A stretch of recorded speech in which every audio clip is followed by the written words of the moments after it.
Hey guys, I am Vikas Prajapati, an interior designer by artist. In this video हम बात करने वाले kitchen के स्टैंडर्ड डायमेंशन। डायमेंशन होती क्या है? वो डायमेंशन जो ज़्यादातर लोगों के लिए कंफर्टेबल होती है उसे हम कहते हैं स्टैंडर्ड डायमेंशन। और यह क्यों ज़रूरी है जानने। किचन को आप डिज़ाइन तो कर रहे हो, अगर आपको यह नहीं पता है किस हाइट पर स्लैब होनी चाहिए, उसकी वेट कितनी होनी चाहिए, तो आप कैसे उसे डिज़ाइन करोगे। और दूसरी बात, हम इसमें बात करेंगे इंडियन स्पेसिफिक स्टैंडर्ड डायमेंशन के बारे में। यूएसए में स्टैंडर्ड डायमेंशन ज़्यादातर बुक्स में मिलेंगे, तो उससे हमें इसको कंपेयर नहीं करना है। यूएसए के लिए स्टैंडर्ड बिल्कुल सही है। और जो हम आपको बताने वाले हैं Indian standard dimension. Hey guys, तो हम वीडियो स्टार्ट करें। ओके, यह जो दो डायग्राम है इसके साथ हम आपको समझाने वाले हैं स्टैंडर्ड डायमेंशन या फिर टेक्निकल डायमेंशन भी कहते हैं इसे। जो पहला डायग्राम है वो किचन का टॉप सेक्शन है। अगर हमें टॉप सेक्शन ले किचन का, तो यहाँ हमें इसमें हमें दो स्लैब्स दिख रही है। उसके बाद ओवन की जगह दिखाई दे रही है और यह रेंज है, टॉप भी कहते हैं, ऑफ भी कहते हैं। इसमें सिंक दिखाया गया है आपको, और यह दो लोग दिख रहे हैं, इस काम कर रहे हैं टॉप से, उनका जो एक सेक्शन दिखाया गया है। हम दूसरे डायग्राम की बात करें, यहाँ सेक्शन साइड से, लेफ्ट हैंड साइड से जो हम सेक्शन लेते हैं, इसमें आपको सीधे खड़े लोग दिख रहे हैं और आपको स्लैब हाइट दिख रही होगी और ऊपर अपर कैबिनेट दिख रहे हैं। आई होप यहाँ समझ आया होगा आपको।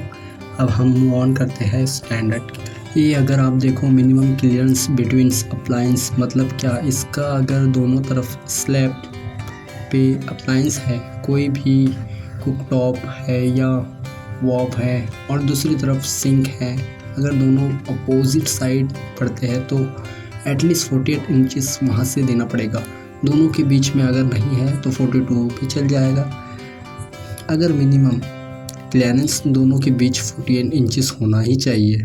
बी जो है, जो भी वर्क जोन, मतलब जो भी अप्लायंस उसका वर्क स्पेस होता है, कितनी दूरी तक इंसान काम करते करते आ सकता है, मतलब वो इंसान का रेंज वर्क स्पेस हो जाएगा, उस स्पेस में वो काम कर सकता है उस अप्लायंस के ऊपर। That is cool range work space 40 inches देना चाहिए। मान लो एक ही काउंटर है तो किचन में, उसके पीछे आपकी दीवार है, दीवार और काउंटर के बीच में एटलीस्ट 40 इंचेस का गैप होना ज़रूरी है। सी की ओर पढ़ते हैं। Minimum counter space required to one of side of oven, मतलब कि एक तरफ आपको ओवन की एटलीस्ट जो स्लैब इतना पोर्शन खाली होना चाहिए, दूसरा कोई अप्लायंस नहीं होना चाहिए। 50 इंचेस होता क्या है, जैसे आप ओवन से कोई चीज़ बाहर निकालते हैं, आपको कोई ना कोई स्पेस चाहिए रखने के लिए, तो एटलीस्ट 50 इंचेस जगह होनी चाहिए। बाकी हम स्पेस को यूज़ कर सकते हैं रखने के लिए। 21 इंचेस से 31 इंचेस के बीच ओवन ज़्यादातर देखने मिलते हैं। जब भी हम ओवन के लिए स्पेस बनाओ तो रेफर करते हैं हम कि पहले ही हमें पता होता है ओवन का साइज़ क्या। मतलब एक तो होता है कि फ्यूचर में कभी ओवन रखने वाले हैं तो उसके लिए हमें स्पेस बनाना होता है।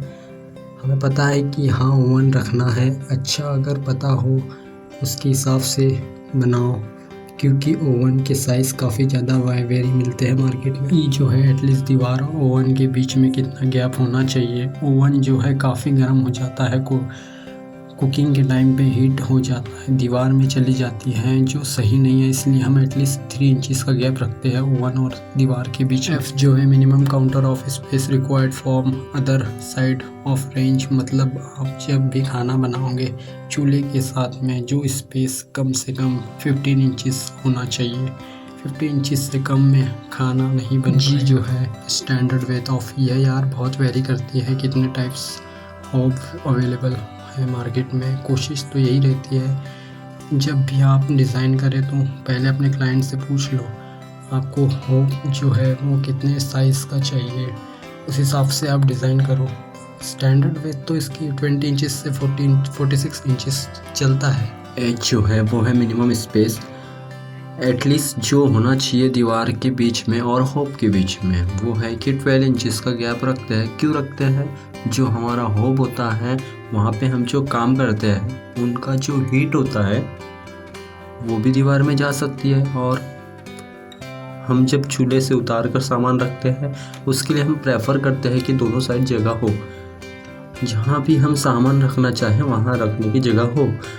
कई बार ऐसा होता है एकदम दीवार के साथ सट के लगा देते हैं और वहाँ पर चूल्हा यूज़ करने में प्रॉब्लम आ जाती है। अगर 4 वाला चूल्हा 4 गैस स्टोव या होते हैं जिसके ऊपर वो चूल्हा है तो उसको यूज़ करने में बहुत ज़्यादा प्रॉब्लम आती है, क्योंकि आप एक ही तरफ से आप उसको एडजस्ट कर सकते हैं, दूसरी तरफ से एडजस्ट नहीं कर सकते। दोनों तरफ से एक्सेसिबल हो चूल्हा, इसलिए हम दोनों साइड में जगह होनी चाहिए। वो है storage for really used items only, मतलब कि एक होती है स्टोरेज जहाँ पर बहुत ज़्यादा यूज़ होती है वो साइड आपका, एक होता है कि कभी कभी यूज़ होता है। जो कम यूज़ होता है उसके लिए हम अपर स्टोरेज बनाते हैं। वो मैक्सिमम आई जो है 70% 5 इंच, लेकिन ऑन एन एवरेज जो हम देखते हैं वो 12 इंचेस होता है। 12 इंचेस पर हमारे अपर कैबिनेट की लिमिट, लेकिन ऑन एन एवरेज जो हम लोग लेते हैं वो है 12 इंचेस पे अपर कैबिनेट के वेट ख़त्म कर देते हैं।